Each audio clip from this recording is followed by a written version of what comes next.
India को समझना थोड़ा से ज्यादा शिद्दत से जरूरी है। उसका एक कारण क्या है कि आपके सिलेबस में मॉडर्न इंडिया को बहुत ही स्पेसिफिकली नोट डाउन किया गया है। तो मॉडर्न इंडिया अगर आपने नहीं समझा है तो दिक्कत अपने को आएगी। तो let's start modern India. Modern India का पहला चैप्टर है 18th सेंचुरी है।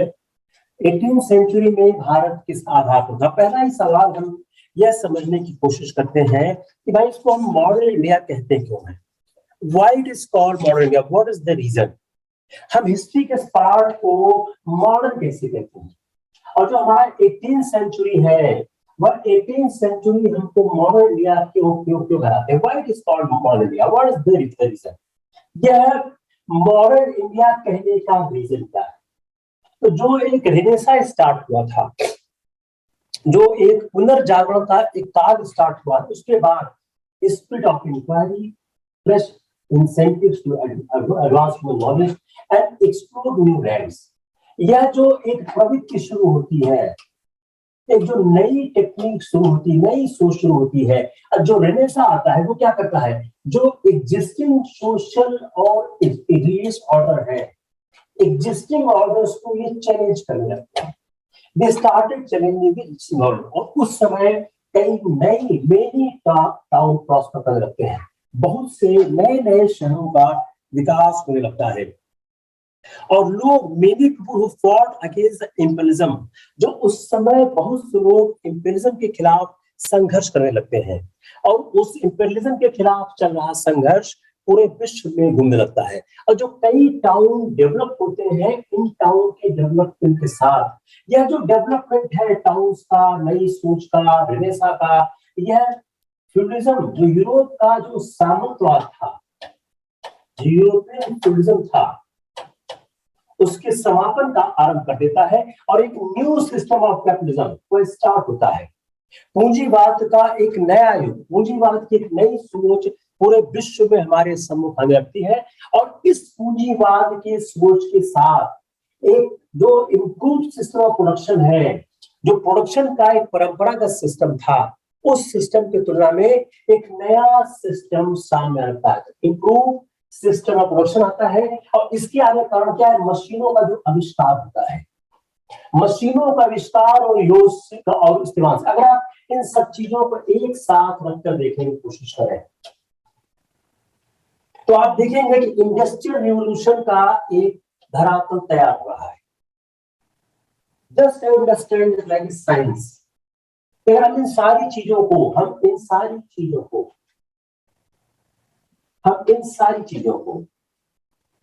एक साथ लें और फिर देखें, इंडस्ट्रियल रिवॉल्यूशन आ रहा है। इंडस्ट्रियल रिवॉल्यूशन के लिए जो आवश्यक चीजें थी वो कैसे सामने आ रही थी? एक व्यक्ति के अंदर सोच आ रही थी, एक spirit of inquiry was going to started. There's first incentive to advance human knowledge. The Renaissance has started and it has impacted a lot of people in the world. जो existing religious social orders थे वो challenge हो रहे थे, कई नए town prosper हो रहे थे। और इस डेवलपमेंट ने जो फ्यूडलिज्म था यूरोप का, उसके समापन का आरंभ किया। उसके साथ जो पूंजीवाद का एक युग है, न्यू सिस्टम ऑफ कैपिटलिज्म, और इससे हमारा इम्प्रूव सिस्टम प्रोडक्शन आया। हमने मशीनों का आविष्कार किया और इंडस्ट्रियल रिवॉल्यूशन का जन्म हो गया। जब इसका जन्म हो गया उसके बाद सोसाइटी, कल्चर, पॉलिटी ये डिफरेंट हो गई। अर्लियर समय की तुलना में, in comparison to earlier time, जो सोसाइटी है, कल्चर है, पॉलिटी है, वह डिफरेंट हो गई। और यह किया कैसे गया? जो इस समय की सोसाइटी, कल्चर, इकोनॉमी है वह अर्लियर टाइम से डिफरेंट हुई कैसे? These changes which are seeing in the above here, जो न्यू एलिमेंट्स है in one period become much more important. जो न्यू एलिमेंट्स है in one period become much more important than the older elements continuing from the preceding ones. जो history का जो writing है, history की समझ है, जो एंशिएंट, मिडिवल और मॉडर्न के बीच बांटती है, उसमें जो चेंजेस हमारे मॉडर्न टाइम्स के हैं, ये फास्टर है और फार रीचिंग है। तो चेंजेस है ये फास्टर है, तेज हो रहे हैं, and far reaching. Changes were faster and far reaching. तो ये फास्टर और फार रीचिंग है, जो चेंज हो रहे हैं ये पहले की तुलना में बहुत तेज है। और इन सारी प्रक्रियाओं में जो रेनेसां का रोल है, इट इज वेरी वाइटल। उस समय विश्व में क्रांतियां होने लगती हैं। जो अमेरिका और फ्रेंच रेवोल्यूशन है, इसने क्या किया? अमेरिका और फ्रेंच रेवोल्यूशन में जो पॉलिटिकल ऑर्डर था,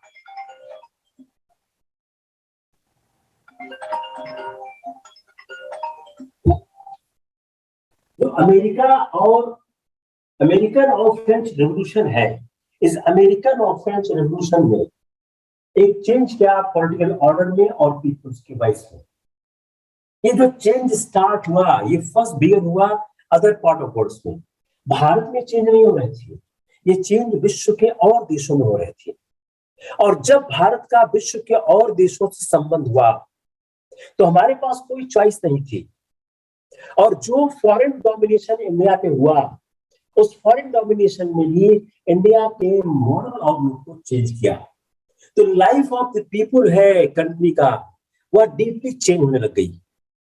और जो रिनेसा था और अवेकनिंग का पीरियड था, इस रिनेसा और अवेकनिंग की पीरियड के समय जो एक कैपिटलिज्म का राइज हुआ, इंडस्ट्रियल रिवॉल्यूशन हुआ, और जो अमेरिका और फ्रेंच दो एक क्रांतियां हुई, इन सब में पॉलिटिकल ऑर्डर में और पीपल्स वॉइस में परिवर्तन ला दिए।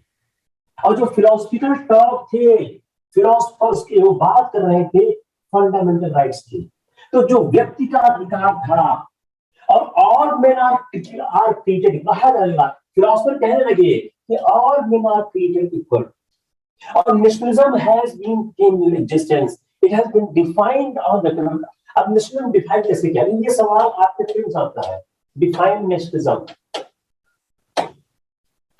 It has been defined on terms of long common history. अब क्या क्या हो गया? Long common history, A. Definite territory, B. One people, C. Dependent upon one another, D. Distinct from other people, E. अब तुम्हें मेरे सवाल बना लिया। नेशनलिज्म क्या है? A. How nationalism is being defined? A, long common history, B, a different territory, C, considering themselves as one people, D, dependent upon each other, E, distinct from other people. Got it? Very simple है। What is nationalism? तो ये nationalism की भावना आई। इस nationalism की भावना ने व्यक्तियों को आपस में जोड़ने की प्रक्रिया शुरू की। तो जो टाउन्स का विस्तार हो रहा था, उस लोग आगे आ रहे थे, और जो न्यू सी रूट खोजे गए। अगर हम इसको समझने की कोशिश करें, तो जो डिस्कवरीज हो रही थी, जो ट्रेड के लिए हो रही थी, नए जो सीरीज खुल जा रहे थे, उन सब के कारण एक नई प्रक्रिया जो शुरू होती है। और जो अमेरिका और फ्रेंच का रिवॉल्यूशन है, ये बहुत महत्वपूर्ण आयाम देता है हमारे मॉडर्न वर्ल्ड को। जो वॉर ऑफ अमेरिका का इंडिपेंडेंस है और फ्रेंच रिवॉल्यूशन है। जो अमेरिकन रिवॉल्यूशन में जो 13 पॉइंट नॉर्थ अमेरिका में थी, जो राइट की कह रही थी, they were not given the right. वो अमेरिका क्या था? अमेरिका उपनिवेश था ब्रिटेन का। उसकी अमेरिकन हिस्ट्री, अमेरिका था क्या? America was a colony of Britain, और उस कॉलोनी को कोई राइट नहीं मिल रहे थे। तो जो फर्स्ट इशू इन्वॉल्व हुआ against the 13 colonies in north America, जो ज्यादातर पीपल ऑफ सेटल्ड हुए थे colonies had come from England, but they were not with the rights which Englishmen in England living enjoyed. जो इंग्लैंड में Englishman के पास right था, उनके पास नहीं था। अब जो टैक्स का जो कलेक्शन था, जो सेटलर थे इंग्लिश कॉलोनीज में north America, they were under the rule of mother country England, which used to collect taxes from the settler. As the taxes went high and many kinds of restriction on business and administration was imposed by the English. जैसे ही उन settler थे, settlers पर tax high होने लगे। जब settlers पर tax high होने लग गए और उनके ऊपर नियंत्रण सजा होने लगा, तो इन लोगों ने अपोज करना शुरू किया। और जो उनकी अपराइजिंग थी, और इन लोगों ने जो कॉलोनीज थी ब्रिटेन की अमेरिका में, इस कॉलोनी ने अपने आप को ब्रिटेन के खिलाफ खड़ा कर दिया। सब इंग्लिश एंड फ्रेंच फिलोसफर उस समय ये कहने लग गए थे that man has certain fundamental rights. तो जो अमेरिका और फ्रेंच रिवॉल्यूशन के समय में जो एक फिलोसफिकल थॉट पैदा हुआ, वह फिलोसफिकल थॉट ये कहने लग गया था कि हर व्यक्ति का एक मौलिक अधिकार होता है। और जो ये मौलिक अधिकार की बात शुरू हुई, उसमें कहा गया कि with no government can take away, जो फंडामेंटल राइट है वो कोई ले नहीं सकता है। फंडामेंटल राइट को कोई गवर्नमेंट ले नहीं सकती। Right to rebellion against justice was one such right. तो सबसे इंपॉर्टेंट क्या है? Right to rebellion, right to rebellion against injustice is a fundamental right. Right to rebellion against an injustice is a fundamental right. जो American leader थे Thomas Jefferson, उन्होंने encourage किया अपने fellow settlers को कि वह अपने राइट को एक्सरसाइज करें। और 4 जुलाई 1776 the representative of 13 colonies met together and adopted Declaration of Independence. So 4 July 1776, 4 July 1776, it is an important date when the people has united. और उन्होंने डिक्लेरेशन ऑफ इंडिपेंडेंस को अडॉप्ट किया और उन्होंने स्टेट किया, ये कैसे किया? All men are created equal. हर व्यक्ति को ईश्वर ने एक ही तरह और समान बनाया हुआ है। They are endowed by the creator with certain inalienable right. जो क्रिएटर है वो क्या दे रहा है? उस सर्टेन इनएलिएनेबल राइट दे रहा है। वो कुछ ऐसे अधिकार दे रहा है जो अविभाज्य है, जो उसे छीने नहीं आ सकते हैं। तो फिलोसफर ने जो दो बातें कही, ऑल मेन आर क्रिएटेड, तो 3 महत्वपूर्ण चीज हो गई। Fundamental right, right to rebellion,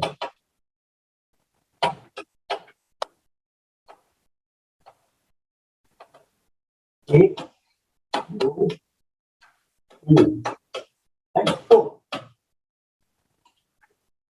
philosopher ने 4 महत्वपूर्ण चीज कही। हर आदमी का कोई एक मौलिक अधिकार है।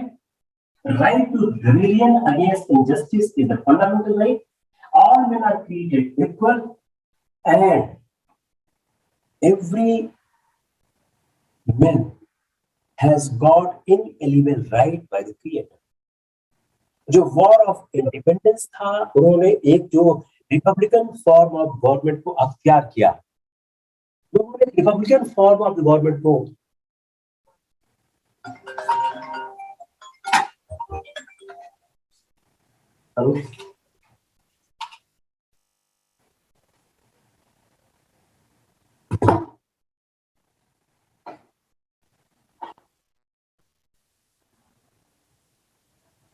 Sorry, miss, I missed the sound. ठीक है, sound is fine. Oh, sorry, मैं लगाना भूल गया।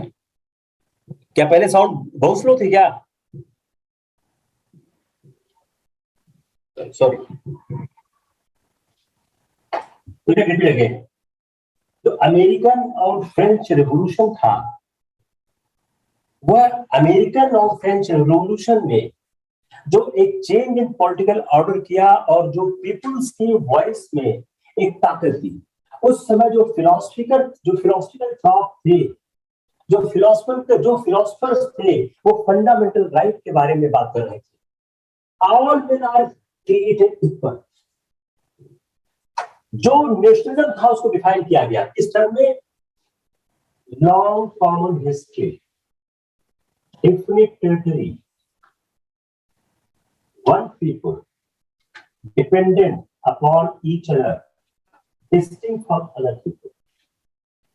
तो जो ये चार महत्वपूर्ण चीजें थी, हर आदमी को इक्वल क्रिएट किया गया है, क्रिएटर ने सबको इनएलिजिबल राइट दिया है, और जो रिपब्लिकन फॉर्म ऑफ गवर्नमेंट जो अख्तियार किया गया यूनाइटेड स्टेट में। अब ये रिपब्लिक में होता क्या है, रिपब्लिक की खास बात क्या है, रिपब्लिक होता क्या है, रिपब्लिक व्हाट इज रिपब्लिक?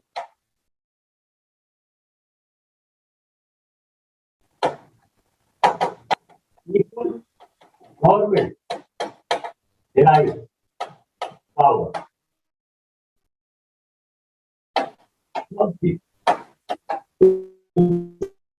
जो अमेरिका का एक संविधान बना, अमेरिका में एक नई व्यवस्था आई, उसने कहा कि जो रिपब्लिक हमारा होगा उसमें शक्ति कहां से आएगी, शक्ति आएगी फ्रॉम पीपुल।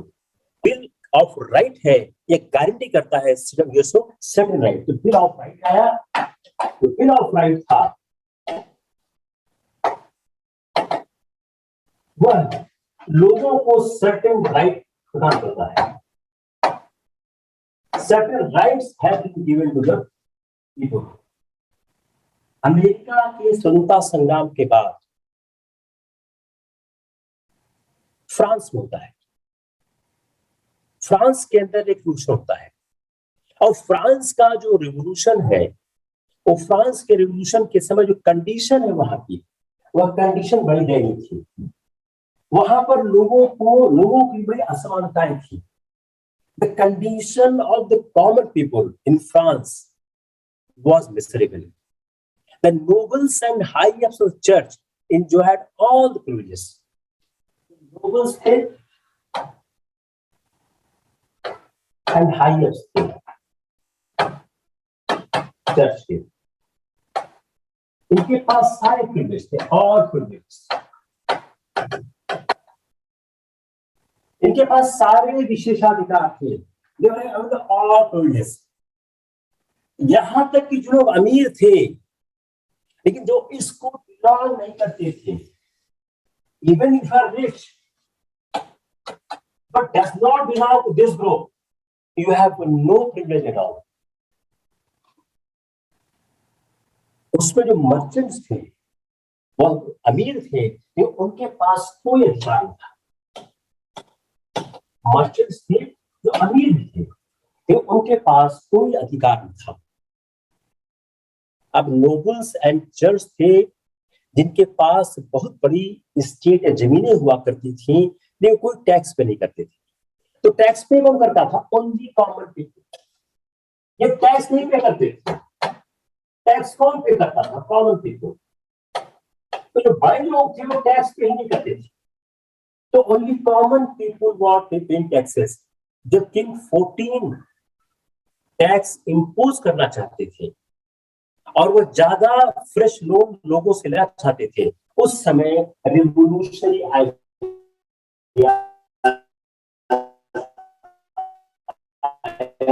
जो फ्रेंच रिवोल्यूशन को जन्म ले गया।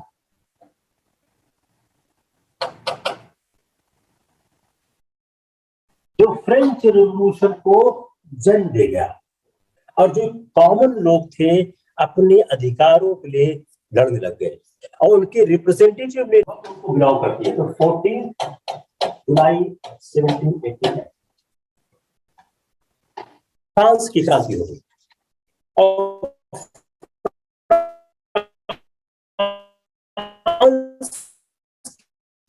क्रांति ने विश्व को प्रभावित किया। भारत संविधान पढ़ेंगे आपको फ्रांस की क्रांति के अवशेष जरूर मिलेंगे। अब नेशनलिज्म जो आया, ये जो नेशनलिज्म आया, अब यह जो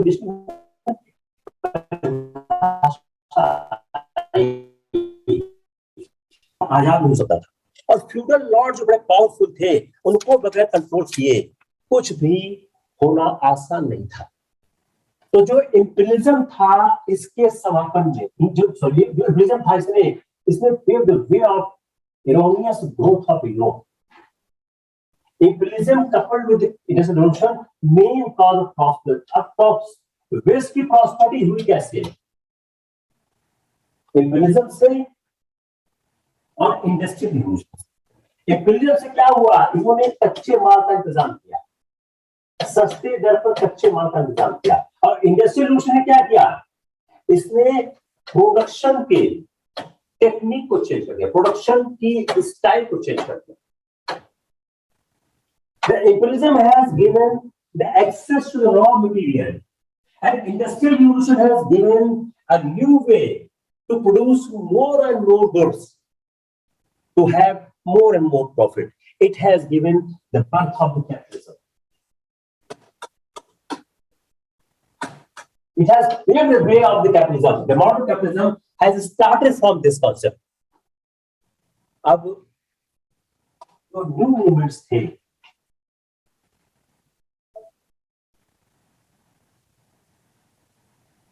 अब जो न्यू मूवमेंट्स ने क्या किया? फ्रेंच रिवॉल्यूशन ने पॉपुलराइज किया आइडिया ऑफ डेमोक्रेसी। और जो ग्रोथ ऑफ कैपिटलिज्म था वह क्या कर रहा था? वो लोगों को डिवाइड कर रहा था। अब जो एक समानता, टॉप ऑफ इक्वलिटी जो थी, वह एक मोमेंटम नहीं लग गई। कार्ल मार्क्स एंड ईगन ये सोचते सोसाइटी की बात करने लगे। तो जो उस समय के न्यू मूवमेंट्स इमर्ज हुए, उन न्यू मूवमेंट्स ने जो एक नई प्रवृत्तियों को जन्म दिया। तो अगर हम यह देखने की कोशिश करें कि न्यू मूवमेंट के पहले जो इंपीरियलिज्म था, अगर हम weakness of Asia and Africa की बात करें, apart from the weaknesses of Asia and Africa, there was another major factor that led the Europeans to conquer and establish their colonies there. What is this? Enormous growth in production of goods. जो goods के production में enormous growth हुआ, उस enormous growth के कारण यह imperialism भी आया। अब कच्चा माल प्लस बाजार, रॉ मटेरियल प्लस मार्केट। भाई रॉ मटेरियल लिया, मशीन लगाया, सामान बना, बेचोगे कहां? You need market. तो इंपीरियलिज्म ने यूरोपियों को इस बात के जीतने के लिए मजबूर किया, दे कॉन्क्वर्ड territory not only for raw material but also a market where they can sell their product. जो रेडीमेड मार्केट है, जो फिनिश गुड्स तक जाएगा कहां? इसीलिए पॉलिटिकल डोमिनेशन की स्थापना आवश्यकता पड़ी। पॉलिटिकल डोमिनेशन की आवश्यकता पड़ी कि बगैर पॉलिटिकल डोमिनेशन के, बगैर राजनीतिक प्रभुत्व के यह आसान नहीं होगा। By the end of the 19th century, most parts of the Asia and Africa came under the direct out in the control of the Europe. और जो सेकेंड वर्ल्ड वॉर था उसने इंपीरियलिज्म की पावर को वीकन किया। उसके समय जो न्यू मूवमेंट्स थे, जो फ्रेंच रेवोल्यूशन था जिसने पॉपुलराइज किया आइडिया ऑफ डेमोक्रेसी का, और जो ग्रोथ ऑफ कैपिटलिज्म है वह लोगों को डिवाइड कर गया।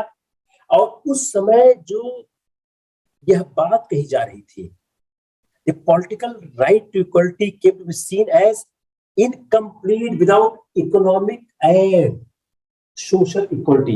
जो एक पॉलिटिकल राइट की बात हो रही थी, जो पॉलिटिकल राइट की बात हो रही थी, पॉलिटिकल राइट तब तक नहीं प्राप्त होगा जब तक इकोनॉमिक एंड सोशल राइट नहीं मिलेगा।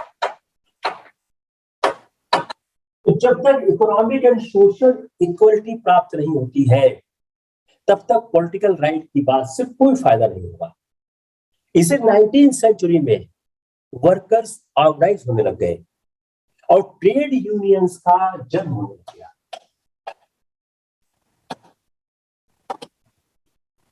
ट्रेड यूनियंस का उस समय जन्म हो गया और जो इक्वलिटी की टॉक है आगे बढ़ने लग गई। और कार्ल मार्क्स और एंगल्स, इन लोगों ने कहा capitalism would be replaced by a new system called socialistic society. इस बैकग्राउंड में भारत 18वीं शताब्दी में कहा था, क्लियर होगा? विश्व के इन परिवर्तनों के बीच भारत 18वीं शताब्दी में कहा था। Now let's try to understand where India was in the 18th century when these changes were taking place in the Europe and the world. So now we have to understand. We are trying to understand what the situation of India in the 18th century. कोई problem यहाँ तक? Anyone has any issue?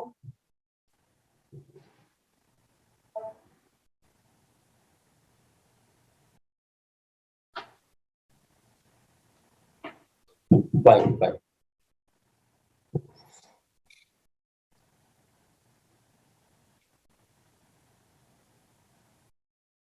अब मुगल साम्राज्य का पतन, later Mughals and the coming of the European traders, ये 3-4 चीजें एक साथ समझने की आवश्यकता है। अगर हम लेटर मुगल्स को देखें तो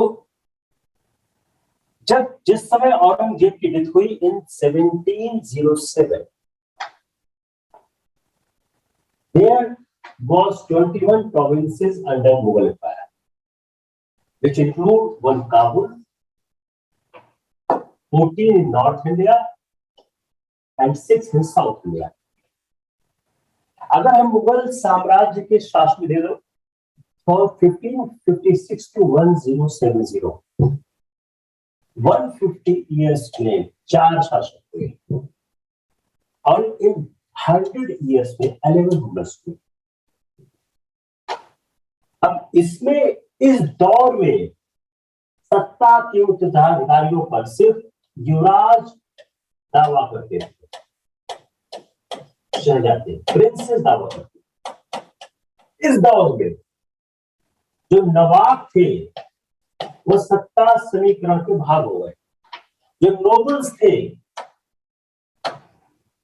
वो सत्ता समीकरण भाग हो गए। वह अपने कठपुतलियों को शासक के रूप में बढ़ाना चाहते थे। इस दौर में इन फर्स्ट पॉइंट में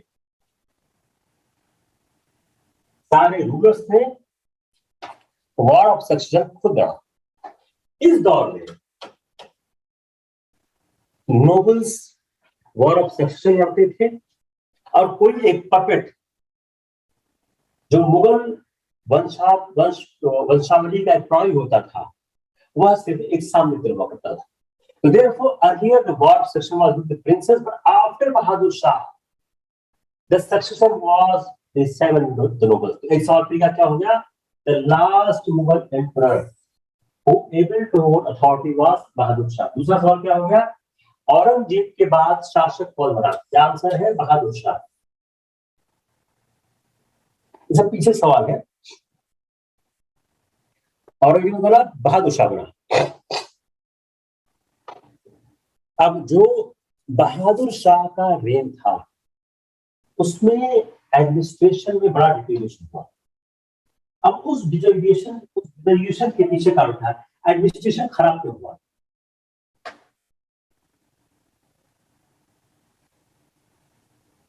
जो नोबल्स थे उन्होंने प्रयास किया कि जागीर परमानेंट हो जाए और जो जागीर है वह वंशानुगत हो जाए, वह हेरिडिटरी हो जाए। तो पहला एक महत्वपूर्ण कारण क्या था कि वह जो जागीर को वंशानुगत करना चाहते थे। बहादुर शाह की पॉलिसीज बिल्कुल ठीक नहीं थी। जो पॉलिसीज थी बहादुर शाह की वो पॉलिसीज बिल्कुल ठीक नहीं थी और जो उसकी पॉलिसी मराठा के साथ थी वो हाफ हार्टेड रिकंसिलिएटरी थी। उसने वो ग्रांट किया सर देशमुखी, लेकिन 14 ग्रांट नहीं किया। इसने रिकॉग्नाइज नहीं किया साहू को एज राइट टू मराठा के। जब साहू को उसने रिलीज कर दिया, it was master stroke on the part of Bahadur Shah. Why? क्योंकि इसने एक स्ट्रगल दिया मराठा क्लैन की ताराबाई, जो कोल्हापुर से नियंत्रण कर रही थी, और साहू जो सतारा से कर रही थी। तारा कौन थी? राजा राम की विधवा, राजा राम विधवा। तो जो बहादुर शाह के समय जो पॉलिसी थी, उस पॉलिसी के कारण जो एडमिनिस्ट्रेशन था वो बहुत बुरी हालत में आ गया। दूसरा, उनकी पॉलिसी सिख के साथ थी। उन्होंने मनसब दिया गुरु गोविंद सिंह को, बट आफ्टर हिज डेथ बंदा बहादुर भी गए, और इन्हीं के समय में बंदा बहादुर को पकड़ के मार दिया गया था। एक सवाल और आता है, अंडर हुज टाइम बंदा बहादुर वॉज किल्ड? इनके समय में स्टेट फाइनेंस की हालत बहुत खराब हो गई, और during his rain the state finance bound to be 30 crore of rupees exhausted. During the reign of the remnant of the royal treasurers amounting to rupees 30 crore rupees were exhausted. तो जो बहादुर शाह के समय की पॉलिसी थी, उस policy ने मुगल साम्राज्य के पतन में काफी महत्वपूर्ण योगदान दिया। बहादुर शाह लास्ट मुगल था who was able to advise the real authority. After that, no certificate part of the succession and successors were thereupon. तो एक आपके पास सवाल क्या आ गया फिल्म्स का? औरंगजेब के मृत्यु के बाद कौन शासक बना, उसकी पॉलिसीज क्या क्या थी, उसके समय साम्राज्य कमजोर कैसे हुआ, बहादुर शाह की साहू के साथ क्या पॉलिसी थी, मराठों के साथ क्या पॉलिसी थी, सिख के साथ क्या पॉलिसी थी, और ये लास्ट मुगल एम्परर था जो अपनी अथॉरिटी को दिखा सका। क्लियर और नॉट क्लियर? बहादुर शाह के बाद आए हैं जहांदार शाह। जहांदार शाह को किंग बनाने में जुल्फिकार खान का योगदान है, और उसने जजिया को एबॉलिश किया। इस बात में आता है कि औरंगजेब ने जजिया लगाया था, किसने एबॉलिश किया? जहांदार शाह के बाद आते हैं फर्रुखसियर। फर्रुखसियर बनते हैं with help of Syed brothers. Syed brother के साथ सॉरी मैं गलत बोल गया। फर्रुखसियर के समय में बंदा बहादुर की मौत होती है। फर्रुखसियर के समय में सैयद ब्रदर की सहायता से फर्रुखसियर किंग बनते हैं। He has succeeded to the throne. Banda Bahadur was killed during his tenure. Sayyid brothers were able to place and dethrone 4। इस सवाल आ चुका कभी, तो भी आया हुआ ये भी सवाल भी आया होगा, ये भी आया होगा। सैयद ब्रदर्स ने अपने समय में 4 राजाओं को सिंहासन बैठाया और डिथ्रोन किया।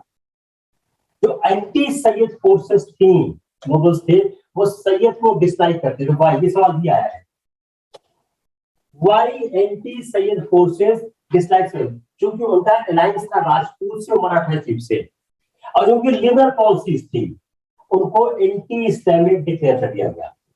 जो सैयद ब्रदर की पॉलिसीज थी, जो अलायंस था राजपूत से मराठा से, जो उनकी लिबरल पॉलिसी थी, उस लिबरल पॉलिसी के कारण उनको एंटी इस्लामिक डिक्लेयर किया गया। अब उसके बाद मोहम्मद शाह आते हैं, वो अपने आप को फ्री करना चाहते हैं सैयद ब्रदर्स के कंट्रोल से। मोहम्मद शाह का टाइम है 1720 to 1748, बड़ा इंपॉर्टेंट टाइम है। During the time of Mohammad Shah, rapid disintegration of the empire start हुआ, और मुर्शीद कुली खान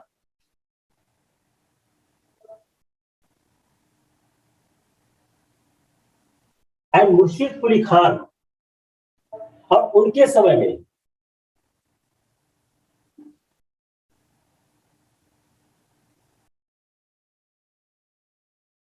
इनके समय में मुर्शीद कुली खान ने बंगाल को कंट्रोल किया, निजामुद्दीन ने दक्कन पे चलाया, और अटैच हुआ अहमद शाह अब्दाली का। वह ट्वाइस हुआ। और अहमद शाह अब्दाली ने सब सवाल क्लियर है कि नहीं, 8 बार 1748 से 67 के बीच भारत पे आक्रमण किया। सैयद ब्रदर्स को जो खत्म किया गया उसमें चिन कुल खान का महत्वपूर्ण योगदान है। निजामुल मुल्क वजीर थे, साम्राज्य की हालत खराब देखकर वह साउथ चले गए और उन्होंने स्टेट ऑफ हैदराबाद की स्थापना की। और physical break of empire had started in the time of Mohammad Shah.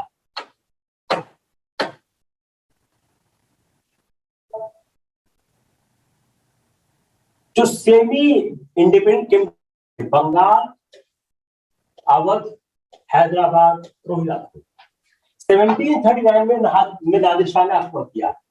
अब नादिर शाह इंडिया में क्यों आया, ये भी सवाल पूछा, why came to India? Reason पहला, अट्रैक्शन ऑफ वेल्थ। दूसरा, due to the continuous campaign Persia virtually bankrupt, money was needed to maintain army. उसको जो विजिबल वीकनेस थी मुगल एम्पायर को, उसने लगा ये प्लंडर पॉसिबल है। These are the 4 important reasons why Nadir Shah came to India. You should not write only the attraction of wealth. It is one reason. क्योंकि Persia virtually bankrupt हो चुका था, इसलिए उसको कैंपेन की पे उस पैसा चाहिए था, और जो आर्मी मेंटेन के लिए पैसा चाहिए था वो यहाँ से मिल जाता। अब उसको एहसास हो गया था कि मुगल एम्पायर की जो वीकनेस है उसमें लूटपाट आसान हो सकता है। वह इंडिया में इंटर किया at the end of the 1738 at the time of the harvest. अब Nadir Shah twice succeeded a lack of unity. भारतीयों में कोई नहीं, बी लीडरशिप बहुत खराब थी, कोई लीडरशिप नहीं थी, मोहम्मद शाह के पास कोई लीडरशिप नहीं थी। तीसरा, mutual jealousy and distrust. War हुआ करनाल में 13 फरवरी 1739 में और emperor Shah was taken as a prisoner by Nadir Shah. ये सवाल आया हुआ है। अवध के नवाब सादत खान ने सुसाइड कर लिया था to save himself the disgrace at the hands of Nadir Shah. Nadir Shah stayed Delhi for 66 days. Total plunder जो नादिर शाह ने किया was ₹70 crores. और उसके इस प्लंडर के कारण he was able to exempt his own kingdom for taxation for 3 years. वो अपने साथ फेमस कोहिनूर, पीकॉक और ले गया और पीकॉक को ले गया। उसने शाह आलम को कंपेल किया, बाध्य किया to cede him all the provinces of empire west of the river Indus. जो रिवर इंडस के वेस्ट में जो एम्पायर है वो सारा एम्पायर ने बात किया। नादिर शाह अटैक दिल्ली मार्च 1739।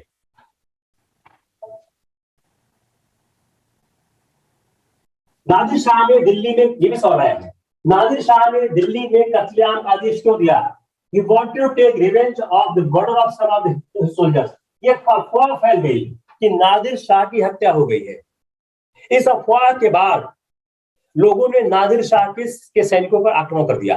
जब इसका पता चला नादिर शाह को, तो नादिर शाह ने दिल्ली में कत्लेआम का आदेश दे दिया और दिल्ली में बहुत लोगों की हत्या हुई। नादिर शाह के आक्रमण का क्या क्या परिणाम हुआ?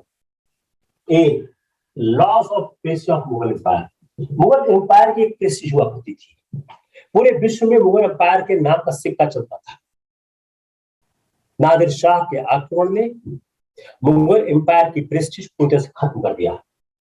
जो हमारा एक हिडन वीकनेस था, हिडन वीकनेस ऑफ एम्पायर, तो मराठा सरदार एंड फॉरेन ट्रेडिंग, जो मराठा सरदार थे और फॉरेन ट्रेडिंग कंपनीज थी, इनको पता लग गया कि हमारी वीकनेसेस क्या है।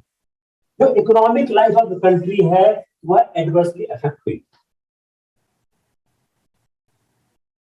जो अपने नोबल्स थे, इनको क्या किया, उन्होंने ऑप्रेस करना शुरू किया पीजेंट्री को, और नोबल्स आपस में एक दूसरे के मध्य जागीरों के लिए संघर्ष करने लगे।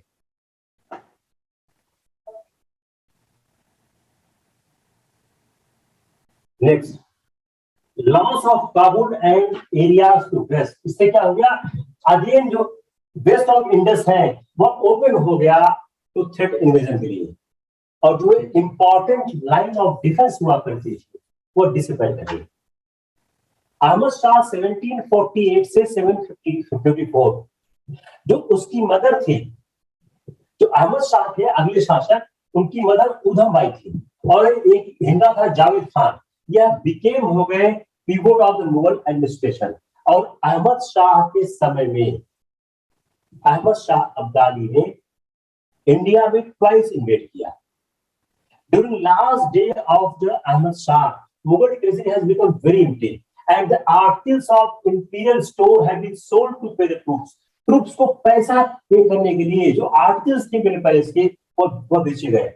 आलम की सेकंड आते हैं अहमद, ये जरूरी क्यों, कई बार आपसे सीरीज बनाते हैं, पहले कौन आया फिर कौन आया, तो आज याद बहुत जरूरी है। आलम की द्वितीय आते हैं 1754-1759। इनके समय जो फाइनेंशियल जो सिचुएशन है सो वीक, जो imperial troops and palace employees थे उनको एक had not received salary one for last 3 years में, 3 साल में उनको 15 दिन की भी सैलरी प्राप्त नहीं थी। इनके टेन्योर में अहमद शाह अब्दाली ने इन्वेट किया 4th time. Shah Alam second हुए 1759 से 1806। 1803 में दिल्ली को कैप्चर किया ब्रिटिशर्स ने। उस समय प्रिंस शाह आलम द्वितीय थे और राइज ऑफ इंडिपेंडेंट स्टेट्स होने लग गए। अहमद शाह अब्दाली के बारे में 2-4 फैक्ट है। अहमद शाह अब्दाली अपना जो फर्स्ट अटैक था उसमें हार गया था। After Panipat third battle before living India he declared Shah Alam to be second emperor of Abdali, और Shah Alam second was at that time not Delhi, he was on exile in Bihar. जिस समय ये उसे डिक्लेयर किया उसमें शाह आलम द्वितीय क्या थे, एक निर्वासित थे बिहार में। और by 1761 Mughal empire ceased to exist in practice in all India empire. जो डिक्लाइन हुआ मुगल एम्पायर के कॉन्सिक्वेंसेस क्या हुए, उसने इनेबल किया ब्रिटिश को टू कॉन्कर इंडिया।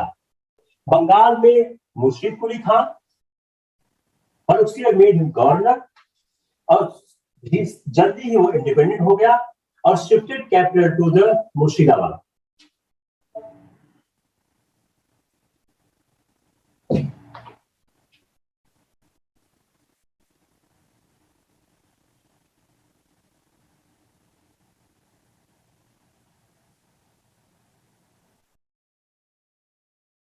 कोई दिक्कत आता?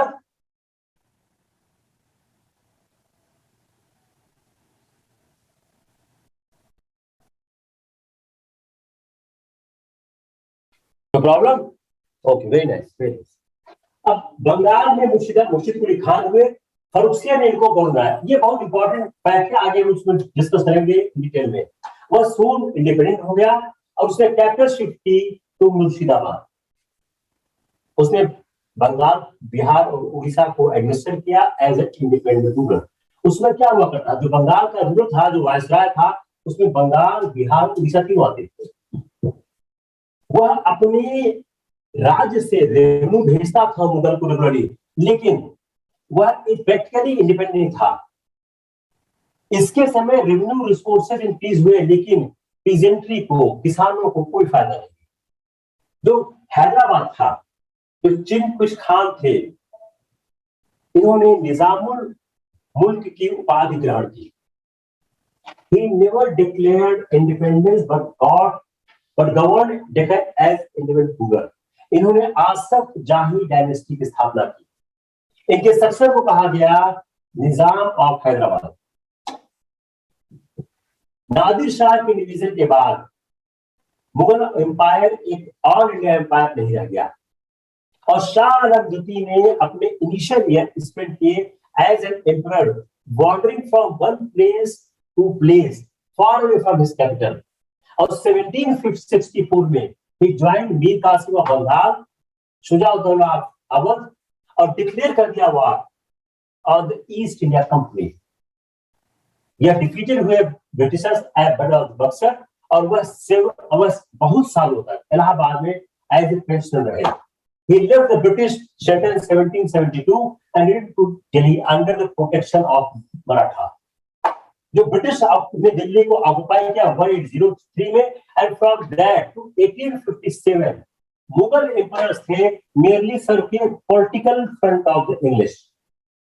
जो कंटिन्यूएशन ऑफ मुगल monarchy थी after 1759 when it has ceased to be a military power was due to the powerful hold that Mughal dynasty had on the minds of Indian people। ये भी सवाल है, ये भी सवाल है।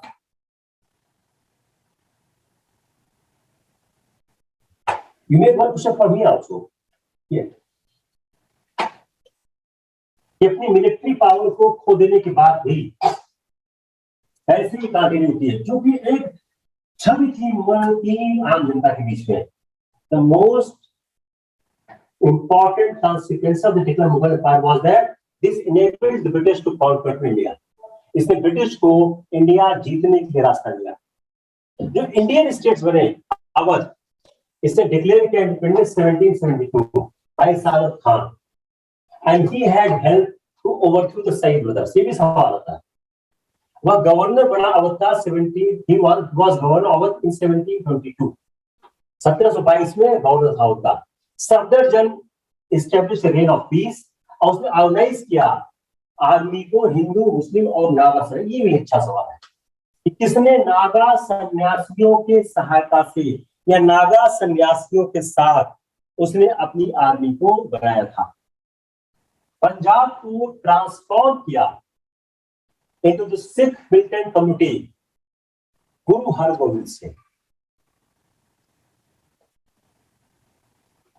लेकिन under the leadership of the गुरु गोविंद सिंह, जो 10th गुरु थे, लास्ट गुरु थे, Sikh became political and military force. From 1699 onwards Govind Singh का एक संघर्ष चलता रहा against the armies of Aurangzeb. गुरु गोविंद के बाद बंदा बहादुर ने इस काम को शुरू किया और उसने किसानों को, पीजेंट्स को, लोअर कास्ट जो लोग पंजाब थे उनको इस स्ट्रगल में शामिल किया। अब मुगल आर्मी से 8 साल डरता था। वह कैप्चर किया गया 1715 में और उसको मृत्यु दंड दिया गया। अब बंदा बहादुर फेल क्यों हुआ? Why he was failed? Again very important issue, why he failed? One, Mughal centres में स्ट्रॉन्ग। सेकेंड, जो अपर क्लासेस थे और अपर कास्ट थे पंजाब के, उन्होंने बंदा बहादुर के खिलाफ हाथ मिला दिया। They have joined the force against Banda Bahadur. Third, he could not integrate all the anti-Mughal forces because of his religious bigotry.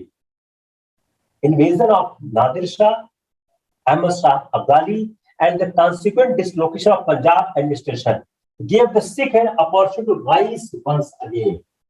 और 1765 से 1800 के बीच में they brought Punjab and Jammu under the control। और रंजीत सिंह जो बिलोंग करते थे, ये सवाल बहुत आ रहा है, किस मिस्र को बिलोंग करते थे? सुक्रेचिया मिस्र को। अब मिस्र था क्या? जो सिख थे उन्होंने अपने आप को फॉर्म किया 12 स्मॉल ग्रुप्स, जिसको मिस्र बोलते थे। और जो लीडर था दिस मिस्र का, वो parcel out of the territories among themselves. Even Ahmad Shah Abdali was unable to destroy Misl. और रंजीत सिंह खास बात क्या थी? उन्होंने मिस्र को यूनाइट किया और लाहौर को 1799 में कैप्चर किया। 1799 में लाहौर कैप्चर किया और 1802 में अमृतसर को। बाद उन्होंने कश्मीर को, पेशावर और मुल्तान को कब्जा किया। The amount of land revenue was calculated on the basis of 50% of the gross produce. It is being said that he purchased the second best army in Asia. The first army क्या थी? English East India Company. The most prominent trust of his minister was the Fakir Azizuddin, finance minister Dewan Dinanath. अब इसका fact जरूरत क्यों पड़ रहा है? क्योंकि कहना है यह सिख स्टेट नहीं था। जो पॉलिटिकल पावर थी was not used exclusively for the Sikh benefit. जो स्ट्रक्चर था पंजाब का as state under Ranjit Singh was similar to the structure of other in the state of 18th century.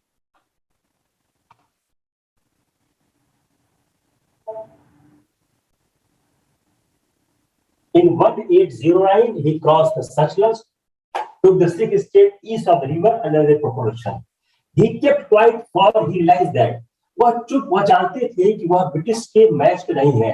अपने जो उसका डिप्लोमेटिक रियलिज्म था और अपनी मिलिट्री स्ट्रेंथ को समझते हुए उसने साम्राज्य को सेव करने की कोशिश की।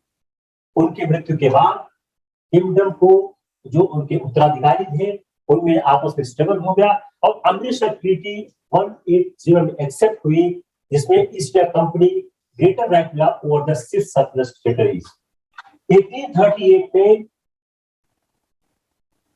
एक ट्राइपाइट एग्रीमेंट हुआ, Shah Shuja English company, which gave the freedom to British people to pass through Punjab. Shah Shuja Afghanistan में थे। रणजीत सिंह शाह सुजा से कोहिनूर वापस पाने में सफल हो गए, जो कोहिनूर नादिर ले गया था। रणजीत सिंह ने सब्सिडी अलायंस को स्वीकार करने से इनकार कर दिया और उसने कभी भी ब्रिटिशर्स के सम्मुख सबमिट नहीं किया। जो फर्स्ट एंग्लो-सिख वॉर था 1845-1886, उसमें इंग्लिश ने ऑक्युपाई किया लाहौर और डिक्लेयर किया पीस ट्रीटी और माइनस ऑफ रणजीत सिंह था दिलीप सिंह। इस ट्रीटी के तहत लाहौर पर सिख ने अपने सारे दावों को छोड़ दिया। तो जो टेरिटरी थी lying to the south of Sutlej वो छोड़ दिया। एक war in India rupees 1.5 was imposed और एक ब्रिटिश रेजिडेंट को लाहौर में पोस्ट कर दिया गया। सेकंड एंग्लो-सिख वॉर हुआ 1848 to 49 में। अब Punjab was annexed by the Lord. यहां पर पंजाब की कहानी खत्म हो गई। जो हैदराबाद है, हैदराबाद की स्थापना किसने की? इसके हैदराबाद फॉर्मल निजामुल मुल्क आसफ जहां 1724। उसने लीडिंग रोल प्ले किया सैयद बदर को ओवरथ्रो करने में और उसको दक्कन की वॉइस रॉयल्टी दी गई। फ्रॉम 1720 to 1724 ही वाज वजीर ऑफ एम्पायर, लेकिन वह किसी रिफॉर्म को कर नहीं पा रहा था। इसलिए उसने डिसाइड किया दक्कन जाने के लिए, वहां वह अपनी सुप्रीमेसी मेंटेन कर सके। उसने हैदराबाद स्टेट का फॉर्मेशन रखा। इसने भी कभी अपना इंडिपेंडेंट स्टेटस नहीं शो किया, लेकिन इन practical purposes he was independent. उसने टॉलरेंट पॉलिसी अपनाई टुवर्ड्स द हिंदूज और हिंदू पूर्णचंद वंश का दीवान हुआ करता था। कर्नाटक एंड मैसूर, कर्नाटक क्या हुआ करता, सुबह हुआ करता था मुगल दक्कन का, और यह निजाम हैदराबाद के अथॉरिटी में आता था। जो डिप्टी गवर्नर था कर्नाटक का, जिसको बोलते थे नवाब एंड ऑफ कर्नाटक, यह had freed himself of control of voice of Deccan और उसने अपने ऑफिस को हेडरी बना दिया। The situation of Karnataka deteriorated because of the repeated struggle for its nawabship, and this was an opportunity to use trading company to directly intervene in the Indian politics. Bengal में मुर्शीद कुली खान थे और उसे ने गवर्नर बनाया। अब मुर्शीद कुली खान और उनके सक्सेसर ने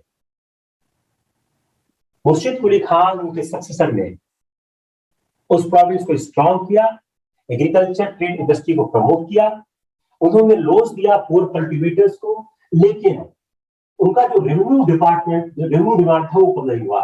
इसलिए जो रेवेन्यू रिसोर्स प्रोविंस थे वो इंक्रीज हुए, लेकिन पीजेंट्स को कोई फायदा नहीं हुआ। जो मुर्शीद कुली खान था, इसकी जो एडमिनिस्ट्रेशन था, इकोनॉमिक्स था, उसे रीऑर्गेनाइज किया फाइनेंसेस को बाय ट्रांसफर। बड़ा अच्छा सवाल है। उसने जो लार्ज पार्ट ऑफ जागीर थी इनको खालसा में ट्रांसफर किया। उसने एक फ्रेश रेवेन्यू सेटलमेंट किया। उसने शुरू किया एक सिस्टम ऑफ रेवेन्यू फार्मिंग, जो इजारा भी कहते हैं, जिसको हम इजारा भी जो सिस्टम ऑफ रेवेन्यू फार्मिंग था, ये to increased economic pressure on zamindars and peasant. उसने कनेक्ट किया revenue from zamindars and peasant with atmosphere. उसका रिजल्ट क्या हुआ? His reform was that many of the old zamindars were driven out and they were taken by the upstart revenue farmers. जो मुर्शीद कुली खान और उनके succeeding नवाब थे, give equal opportunities for employment of Hindus and Muslims. जो उसने choose किया revenue farmers को, तो मुर्शिद कुली खान ने फिर दिया टू लोकल जमींदार एंड मराठू वेर मेनली हिंदूज। उसने फाउंडेशन रखा न्यू लैंडेड एरिस्टोक्रेसी का इन बंगाल। बंगाल के नवाब क्या है, शॉर्ट साइटेड थे, वो निग्लेक्ट कर रहे थे जो टेंडेंसी थी इस कंपनी की after 1707 to use military force goods demand accepted. Very important point है, जो बंगाल के नवाब थे वह शॉर्ट साइटेड थे, वह इस बात को लगातार निग्लेक्ट कर रहे थे, जबकि जो ईस्ट इंडिया कंपनी है वह अपनी ताकत को लगातार बढ़ा रही थी और मिलिट्री फोर्सेस का इस्तेमाल कर रही थी। वह यह देखने में असफल रहे कि English company was not a मियर company of traders but was the representative of the most aggressive and expansionist colonialism of the time. वह उस समय की सबसे आक्रामक उपनिवेशवादी सत्ता का प्रतिनिधित्व करती थी और उन्होंने एक स्ट्रॉन्ग आर्मी नहीं बनाई, उसका प्राइस पे किया। जो ग्रोइंग करप्शन था उनके यहां वो चेक नहीं कर सके। इनके फेलियर के कारण क्या क्या थे और जो फॉरेन कंपनीज ने इनका फुल एडवांटेज लिया। मेरे ख्याल से इतना सफिशिएंट है आज के लिए। कोई सवाल हो आप पूछे, क्योंकि इससे ज्यादा होगा तो शायद थोड़ा ज्यादा हो जाएगा। It's very fact laden intense teaching, you have to remember and mug it. ऐसी एक भी लाइन नहीं है जो आप छोड़ सकते हो, हर लाइन को याद करना पड़ेगा। एक भी लाइन अगर आप छोड़ दोगे तो शायद काम नहीं बनेगा। कोई ऐसी लाइन नहीं है जिसमें सवाल नहीं है, नॉट अ सिंगल लाइन। और ये बैठ के आप रटिए, याद करिए, समझिए, जो करना करिए, ये आपको करना ही पड़ेगा।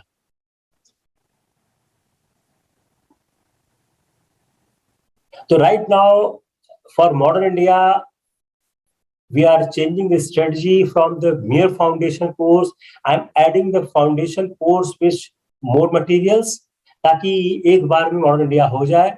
मॉडर्न इंडिया को फाउंडेशन कोर्स करना आसान से नहीं है, क्योंकि फैक्ट्स बड़े इंटरवोवन है उसमें।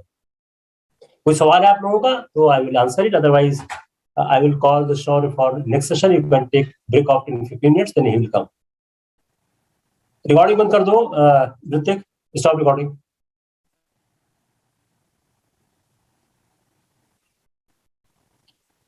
Hope I was not fast. I will supply you these things via way of notes. हम लोग नोट्स बना रहे हैं।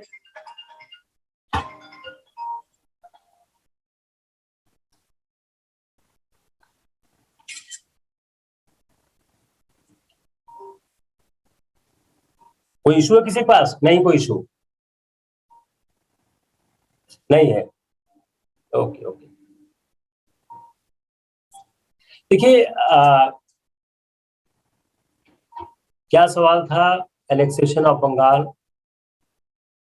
क्या सवाल था? किसका था सवाल? आफ्टर एनेक्सेशन ऑफ बंगाल किसका सवाल था? After annexation of the Bengal Bihar why no other king could succeed. मैं समझ नहीं पा रहा हूं। After annexation of Bengal Bihar कौन सा किंग सक्सीड होना चाहता है? नहीं समझ रहा, सवाल नहीं समझ रहा हूं मैं।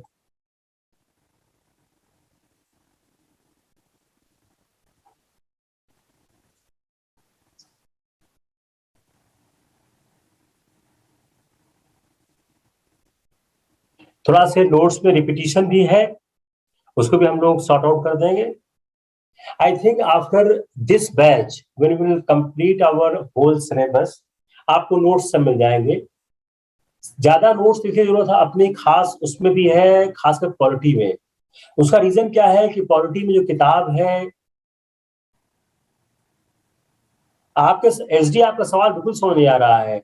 Why any other king did not get success in reinstall? क्या इंस्टॉल? समझ नहीं पा रहा हूं मैं आपका सवाल सुखेंदु, नहीं समझ पा रहा हूं। क्या रीइंस्टॉल करना है, किसको करना है रीइंस्टॉल?